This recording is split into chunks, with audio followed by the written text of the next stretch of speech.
Welcome back to another episode of the BSB Podcast. In today's episode, we're examining big history, intimate lives, and a score that feels like the nation learning how to breathe in rhythm with our ragtime discussion. But before we dive in, please like, follow, and subscribe to BSB Insider on all social media platforms at BSB Insider. Spoiler warning, we are discussing the narratives and stories of ragtime. So if you haven't seen the Lincoln Center revival, pause this video and resume once you've seen it. RJ, this was the show that you really wanted to see as we were going into New York. As we were planning this trip, I feel like this was the one that I don't want to say you wouldn't stop talking about, but I heard a lot about Ragtime. We got to go see Ragtime. You were sending me clips of Ragtime. You were obsessed with Ragtime. And I say that in a loving way. Don't give me that look. But you were really excited about this one, correct? Yeah, I mean, I think I can't say that I've heard so much about it because I haven't. I've seen the PR. I knew that it was a revival production and that it was very old-timey, I guess you could say, which felt like a good opportunity, a good thing to go see. Because it is truly a Broadway classic, right? I would say yes. Okay. What did you know of Ragtime before this? I think that you mentioned you had sang a few of the songs beforehand. I don't want to speak out of turn, but I feel like you said that with quite a few different shows we saw. So I can't remember if Ragtime was one of them, but you knew of Ragtime prior to this revival enough to warrant being like, okay, this is a classic that pretty much needs to be seen. Yeah, I mean, I knew it existed. I've seen posters of it throughout my acting career. I've seen, community theaters do productions. I mean, I didn't see the productions, but I've seen that they were doing them and that it was popular. And so, yeah, I figured it's about time. But yes, I was familiar with a song or two from the score. And listeners, I do want to let you know, when he says career, he has been acting for 3 decades. So it's an extensive acting career. Don't give me that face. You're in your 3rd decade. Okay, there was a big gap decade in there. I mean, you still were an actor. You were still acting for 3 decades of your life. There's been odd enough aspects of acting. So that to say that this show has been around for that's what I'm trying to drive here. The show's been around for a long time. It's been percolating through your career, but this is the first time you sat down for a production of it. Okay. Now, listeners, this is where we differ. As much as I love musicals, I had never seen Ragtime. In fact, this is the funny part of this. We were halfway through the show. I might have been at the end of the show, but it might have been intermission. So, RJ, feel free to correct me on what aspect it was. I turned to RJ and said, I think I read this book in college, never connecting the fact that it was a novel that I had read in my English literature class that was also a show. It never crossed my mind, which feels probably a little blasphemous. And I didn't really connect until I went to the stand to buy your mug, and they were selling the book there. And I said, I'm pretty sure that's sitting on my bookshelf right now. And it was, which is just wild to think about that. We have 2 very different intros into how we learned and or experienced Ragtime prior to seeing this production. So speaking of Ragtime, this is a book by Terrence McNally. And I found myself, as I was writing this up, thinking about what is the narrative of Ragtime? And so I'm going to throw that up to you, RJ. What is the narrative of Ragtime? Or is there a narrative of Ragtime? Is maybe a better question. I think it depends on what you mean by narrative. I think there's a lot of themes that Ragtime attempts to conquer, many of which feel incredibly applicable to today, which is actually probably my draw to it now, and I think probably the draw to it in general. It's a revival that feels incredibly relevant, unfortunately, in some ways, to our current, if you want to call it politics or socioeconomic worldviews currently occurring. Um, but a narrative, of course, but ultimately just following a family or two or three's story, and how we can all relate to that in some facet, whether we are the parents, the children, the cousin, like any facet of the multi-level uh themes that are tackled um from that perspective. Yeah, I mean, so if you're not familiar with the story, everybody, it's set in the early 20th century, so the early 1900s, and it tells. And this is where I struggled. As you can see on the notes, RJ, I have multiple bullet points here. There's so many characters, and so I was thinking as I was writing this up, I was like, what is the central story and conflict? And I really do think that it boils down to the three families that you mentioned. So we have the family of just the mother and the father, and they all have very generic names. You have the story of Teta and his daughter. Teta, correct? I believe that's how you say it. In our And nice Midwestern accent, yes. and he is an immigrant coming to America to find the American dream and finding out that the American dream isn't exactly what is promised. And then you have Sarah Colehouse and their son, who are African American individuals in society, in a society that doesn't appreciate that. And what I think is interesting is that if you're going to pick a central theme, in my opinion, I'm going to say this, and the central theme is literally the socioeconomic, societal pressures of everybody, but also the way that everybody interacted with each other and how that really was about breaking down those walls.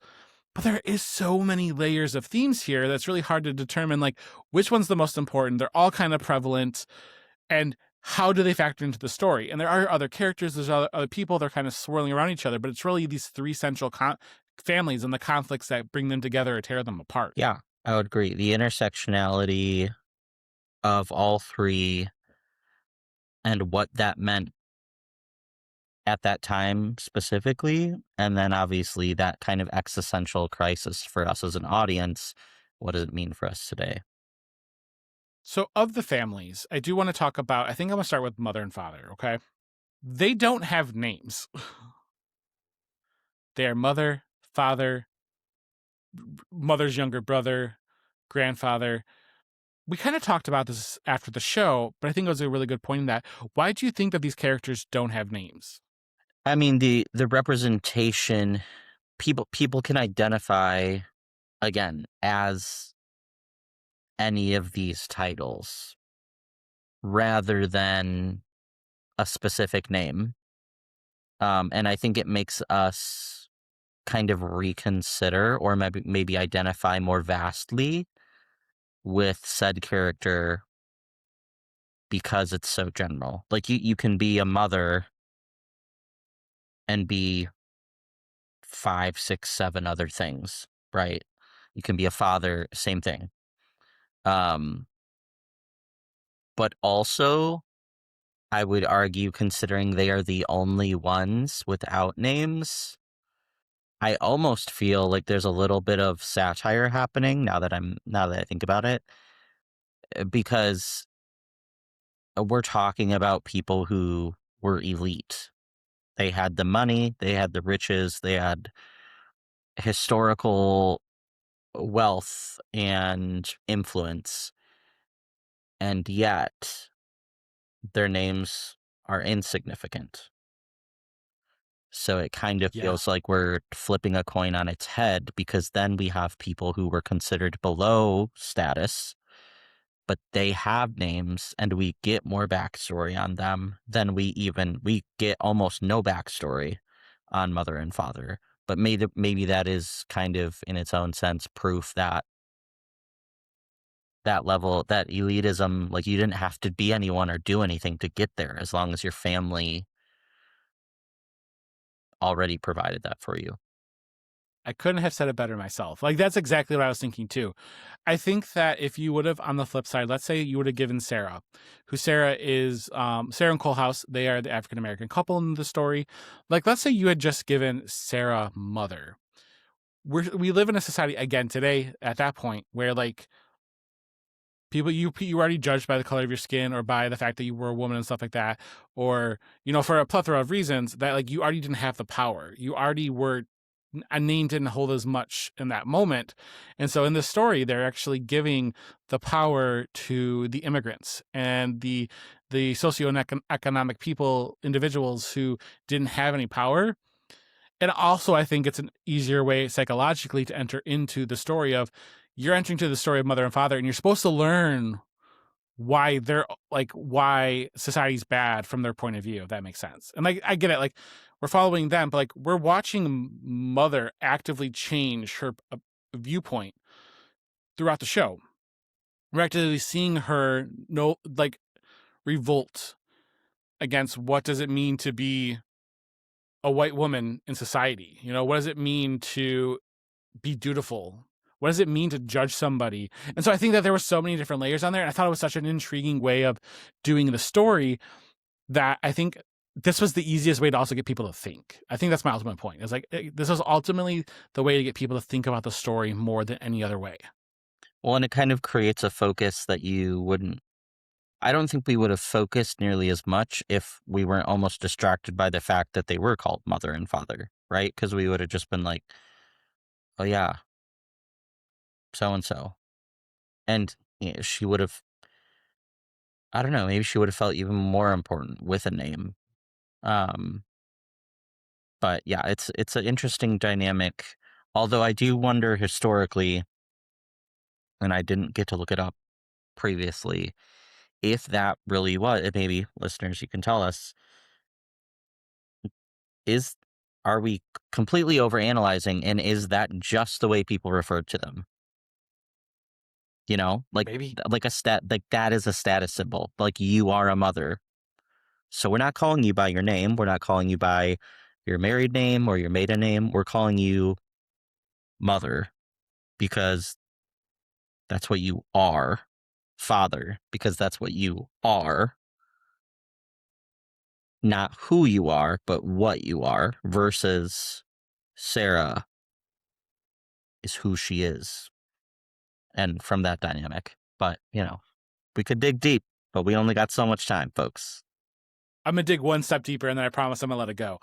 But I think that the part that was so poignant to me was the fact of when we look at, and spoiler alert, people, this is a real big spoiler alert for the show. When you're looking at Sarah and Colehouse specifically, these are two individuals that lose their life throughout the show. And I think that like in today's society, and like any society, but like today's society, we get this moment where sometimes the people who lose their life, we don't say their name enough. We don't like the power of that is gone. They're just like they're a victim in, I can get on my soapbox right now about what's happening in our world. And so the fact that they had names and that you remembered them and why they were important and what they did, that struck me really hard as well. Because like, yes, father dies too, but it didn't have the same impact as when we lost Sarah. And I think that goes back to like, we learn in hostage situations, you give people your name. You know what I mean? Because it means more. And so that piece definitely struck me about this as well.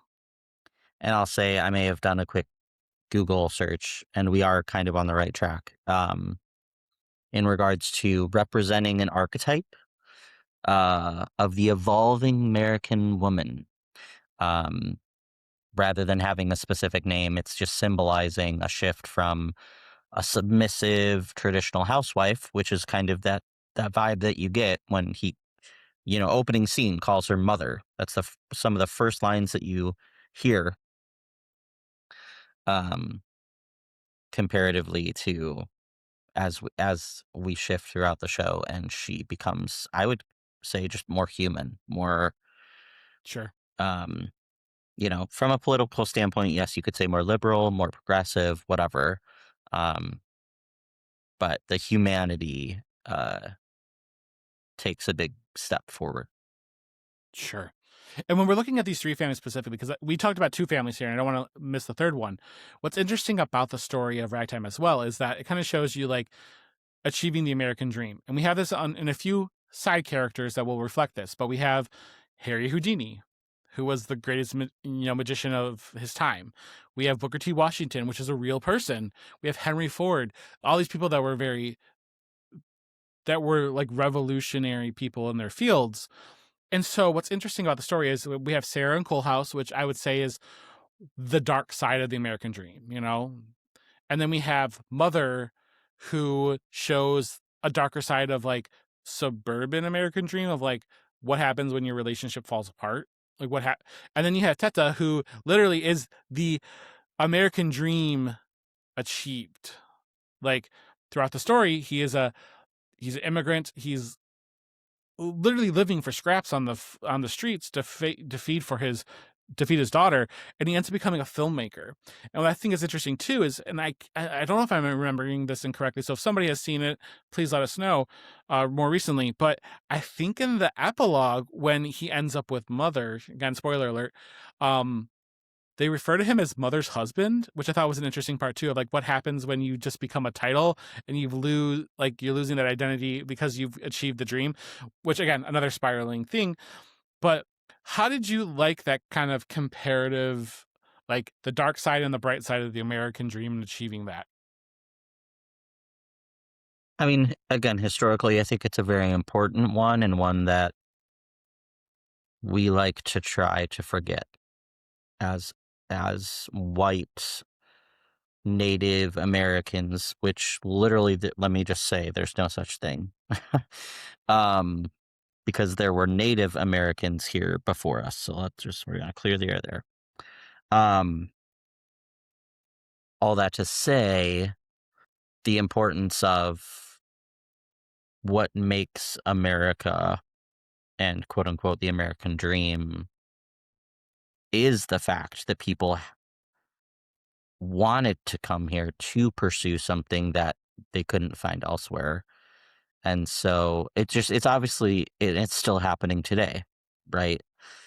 It's such a massive plot and reminder that life can be so easy for some and so difficult for others, just by the way that you look, by the way that you speak, where you're from.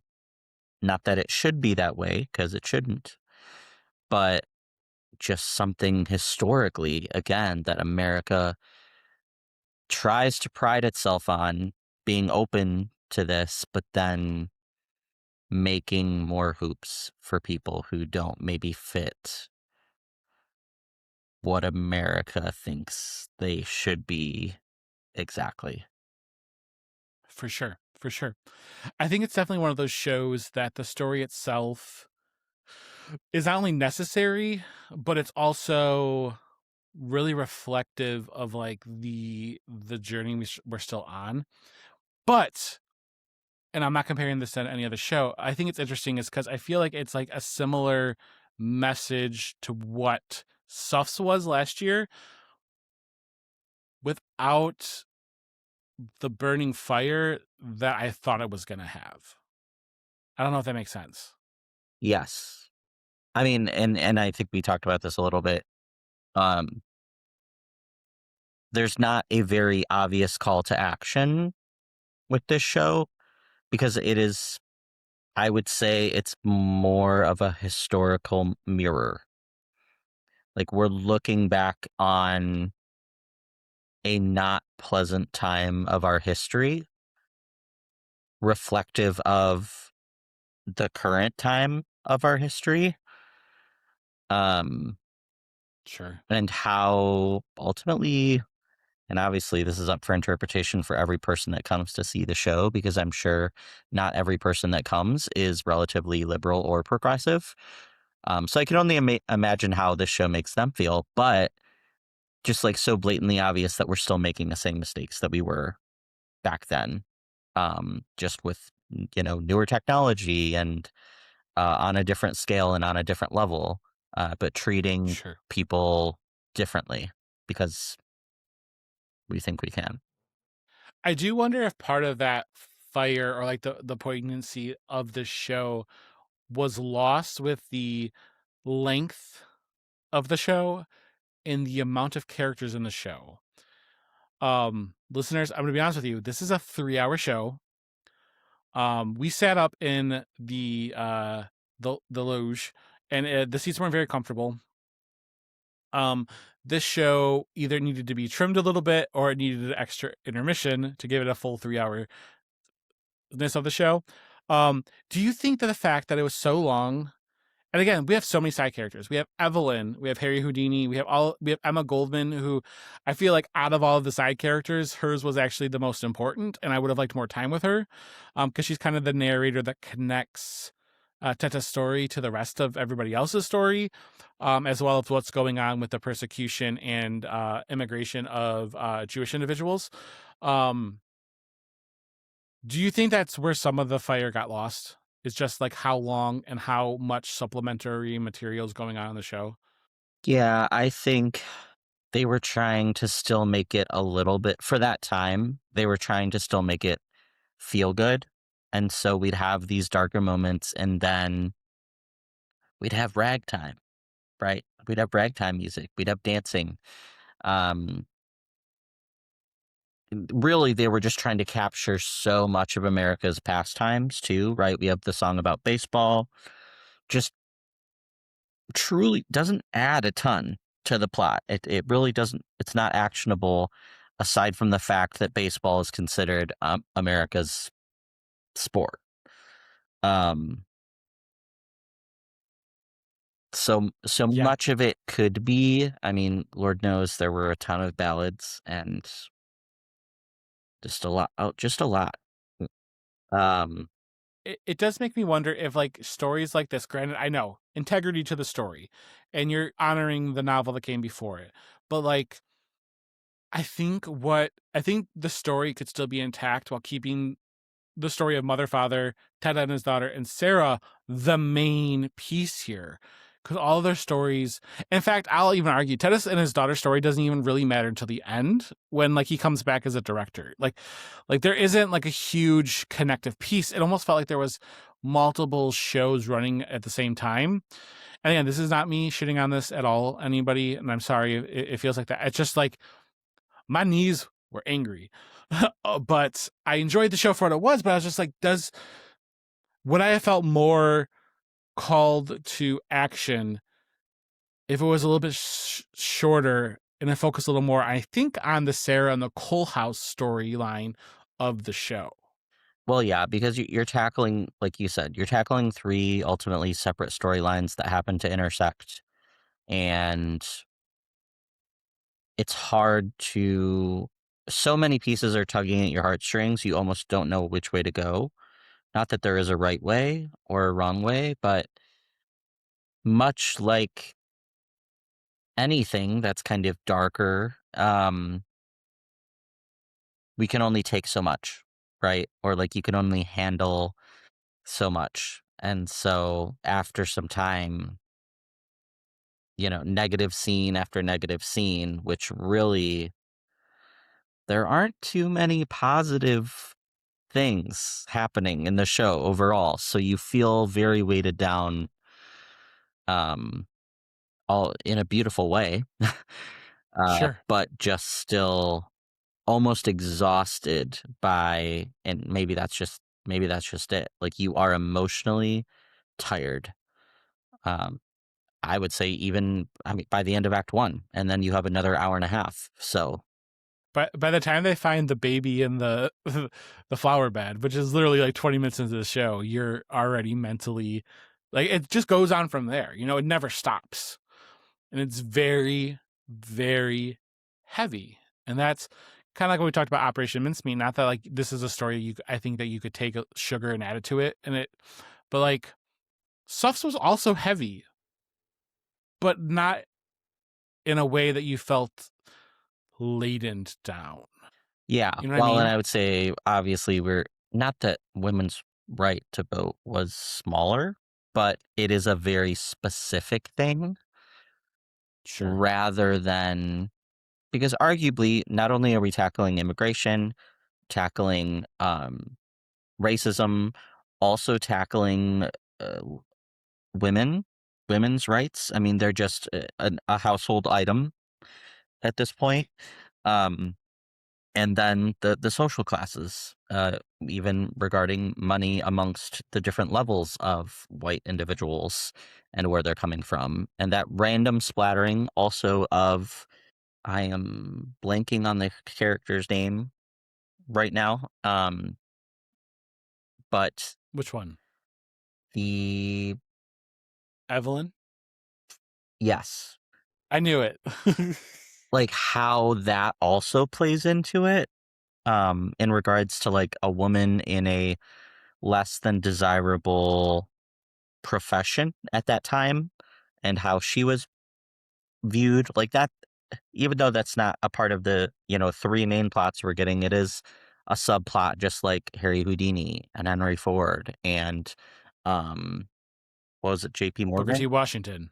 J.P. Morgan, Booker T. Washington. Yes, both of them. Like everybody played their part in this. Absolutely.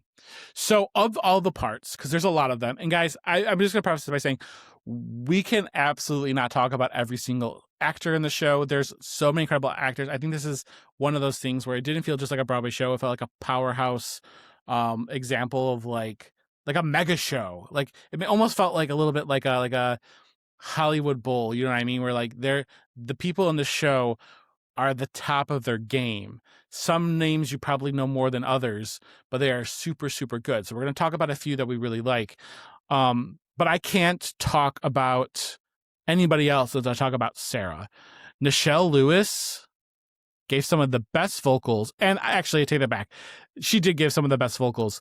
But Colehouse, Joshua Henry, also, the two of them were some of the biggest vocal warriors in the show.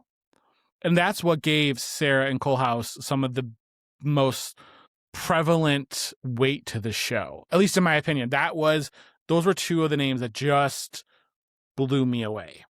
I mean, yes, I agree. Like it vocally, I think that's what also drew me to the show because I just knew the music. While we love a show like Operation Mincemeat, that's funny and witty and musically difficult in the sense that it's more pop modern music. Ragtime is ragtime music, right? But musical theater centric. It's almost opera. It's so hard in the sense of the I would say old fashioned way of being hard. You've got these massive phrases that, you need massive amounts of breath for and control and technicality.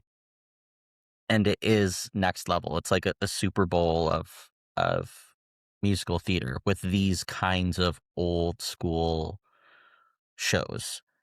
And with that being said, to no one's surprise, Casey Levy, Yes. Say no more.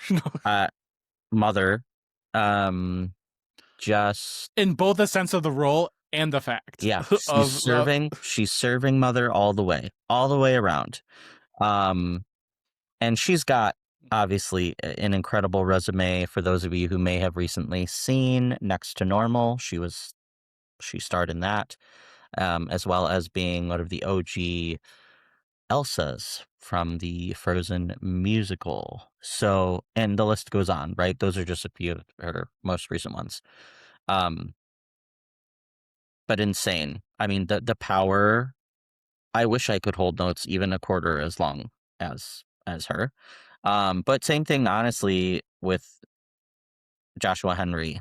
His tone, the tone of his voice is so Rich. unique, so deep, so rich, and just like smooth. Insane. If you haven't already listened, they do have a recording already out.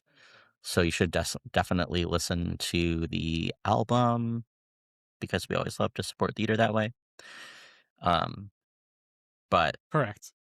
absurd. The music in the show, just overall, it's insane. Yeah, there's not really a performance across the board that is weak.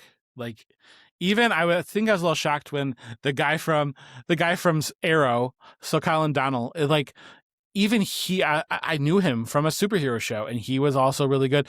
Every person, I think that the only thing that I feel sad about is that we didn't get to see the original Emma Goldman. Other than that, but even the understudy was really good.